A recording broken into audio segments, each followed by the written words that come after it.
Halo, jumpa lagi. Pada sesi 9, kita akan mempelajari mengenai jam operation di Java dan exception handling. Terdapat 3 jam operation pada Java, yaitu break, continue, dan return. Ketiga hal ini memberikan kesempatan dan kemampuan kepada developer untuk dapat berpindah bagian ke bagian program yang lain di dalam program yang dia buat. Pada sesi sebelumnya, kita sudah mendengar keyword break, yaitu keyword yang digunakan untuk keluar dari loop. Jadi, break digunakan untuk dua hal. Pertama adalah untuk keluar dari switch statement, yaitu terminate sequence dalam si statement di setiap case-nya. Yang kedua adalah untuk keluar dari loop maupun for, while, ataupun do while. Satu keyword lagi yang biasa digunakan dalam loop atau iterasi adalah continue. Continue mirip dengan break, tetapi dia tidak mengeluarkan program dari loop, tapi hanya men-skip statement-nya saja. Selain itu, setelah di-skip, maka loop akan loncat ke loop berikutnya atau iterasi yang berikutnya. Berikut adalah contoh implementasi keyword break dan juga continue pada Java. Pertama, break. Di sini kita sudah memiliki loop, iterasi yang dilakukan dari angka 0 sampai 9. Sehingga jika dijalankan, maka harusnya algoritma ini akan memprint angka 0 sampai 9. Tetapi, dengan menggunakan break, kita bisa mengeluarkan loop tersebut dan hanya memprint angka 0 sampai dengan 4.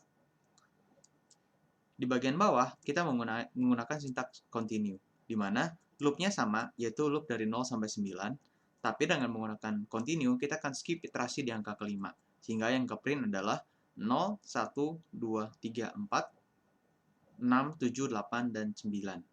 Mari kita coba jalankan. Oke, seperti lihat di sini, di break 0, 1, 2, 3, 4, hanya 0, 1, 2, 3, 4 saja yang di print. Kenapa? Karena di 5 menggunakan kata break sehingga keluar dari loop. Sedangkan di keyword continue, angka 5 di skip, tetapi loop tetap dijalankan ke loop berikutnya. Sehingga 6, 7, 8, 9 tetap dicetak. Keyword terakhir dari jam operation adalah return. Di sini, fungsi return adalah untuk mengembalikan value kepada fungsi pemanggil. Oleh karena itu, seandainya kita punya return dan di bawahnya masih ada statement, maka statement ini tidak akan dijalankan. Kenapa? Karena return akan mengembalikan langsung data-data dan value kepada fungsi pemanggil. Mari kita lihat implementasi return pada program Java. Di sini kita memiliki variabel T dengan tipe data Boolean yang kita isi dengan value true. Setelah itu kita print sesuatu before the return. Jika T adalah true, maka keyword return dipanggil. Sehingga statement setelahnya dari return tersebut tidak akan dijalankan. Jadi, ini tidak akan dilakukan. Kita coba saja dan buktikan.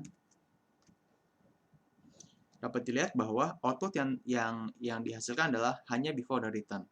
Jadi, pada saat public static void main yang dipanggil, maka sintaks yang berjalan adalah hanya dari boolean sampai return saja. Setelah mempelajari jam operation, mari kita lanjut ke exception handling. The exception adalah event yang tidak diinginkan, yang tidak terduga, dikarenakan kesalahan input, tipe data, atau lainnya. Biasanya, hal ini terjadi pada saat eksekusi dari program. Exception berbeda dengan error. Error biasanya akan harus segera diperbaiki. Tapi jika exception, kita bisa untuk menangkapnya dan mencoba memberikan warning kepada user. Sedangkan error harus segera diperbaiki. Bagaimana menghandle exception? Kita bisa menggunakan keyword try and catch. Caranya adalah kita menggunakan try, lalu kita memberikan suatu statement, lalu jika ada kesalahan pada statement ini, maka exception akan ditangkap dengan menggunakan keyword catch. Lalu kita bisa memprint warning kepada user apa yang harus dilakukan untuk menghindari exception tersebut. Berikut adalah contoh algoritma untuk menginput integer. Jika kita memasukkan integer secara benar, maka tidak ada masalah. Tapi jika kita memasukkan suatu string di sini, maka akan muncul exception. Di sini kita bisa baca bahwa exception yang terjadi adalah mismatch exception. Oleh karena itu, kita bisa menggunakan exception handling. Caranya adalah dengan membungkus statement kita dengan try, lalu menangkap exception yang akan kemungkinan terjadi tersebut kepada keyword catch. Di sini saya memasukkan input mismatch exception, lalu ditampung di variabel AX. Lalu saya memberikan warning, input yang diberikan harus angka. Mari kita coba lagi. Sekarang, jika kita memasukkan ABC kepada input, maka exception handling-nya akan berjalan di catch dan memberikan warning kepada user.